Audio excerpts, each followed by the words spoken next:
हे friends, hello everyone. एक बार फिर आप सभी के पास एक नए टॉपिक के साथ मैं प्रेरणा आप सभी का स्वागत करती हूँ। तो आज का टॉपिक हमारा आप लोगों को पता ही है, तो चलिए स्टार्ट करते हैं। सबसे पहले तो मैथ्स को आप लोग टफ मत समझिए।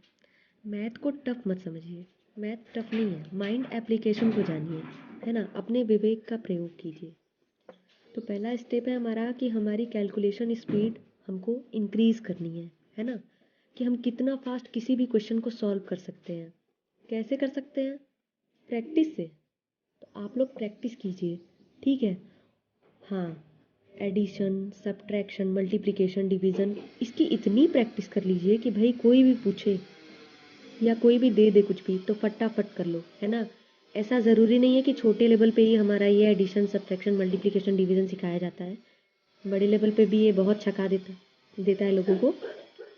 तो अब पता चला कि आप क्लास 10th में हो और आपके बड़े बड़े क्वेश्चन हैं, लेकिन वो सॉल्व स्टेप बाय स्टेप ही होंगे। तो आपके स्टेप में एडिशन, सब्ट्रैक्शन, मल्टीप्लिकेशन, डिवीज़न है तो आपको पता ही नहीं है, आप उसी में उलझे हुए हो, तो आप बाद में क्या करेंगे? जी हाँ, तो अपनी स्पीड को बढ़ाइए। कैसे बढ़ाना है ये भी बताई हूँ, प्रैक्टिस कीजिए। जितना ज़्यादा आप प्रैक्टिस करेंगे उतना ज़्यादा आपके लिए अच्छा होगा। और ये सब चीज़ें भी जो मैंने बताई, क्लास 10th में हो या 12th में हो, जो भी है। और हमारी चौथी चीज़ ये है कि हर चैप्टर का जो फॉर्मूला है उसके लिए एक चार्ट बना लीजिए और रेगुलरली उसका रिवीजन करते रहिए आप। तो लाइफ में कभी भी आप फंसेंगे नहीं।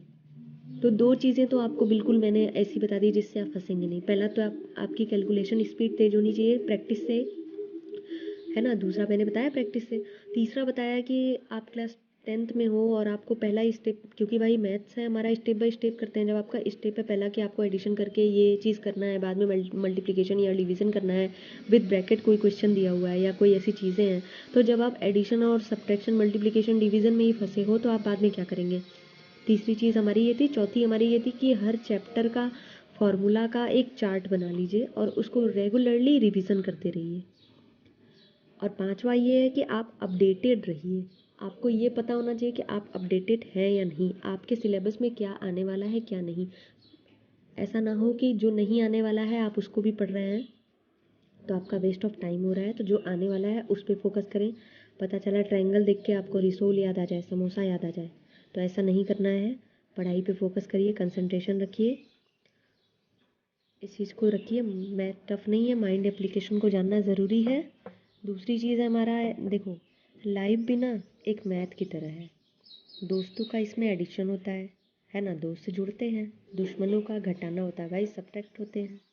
दुखों को भगा दो यानी भाग दे दो, और गुणा करो सुखों का यानी मल्टीप्लिकेशन करो अपने सुख का, और वर्ग करो अच्छे समय का, वर्गमूल निकालो घमंड का। बाकी जो रिमाइंडर है वो आपका जीवन है, यानी शेष आपका जीवन है ना। तो परेशान होने की ज़रूरत नहीं है। ये सब कुछ छोटे छोटे टिप्स हैं, उसको फॉलो करके आप बहुत आगे जा सकते हो।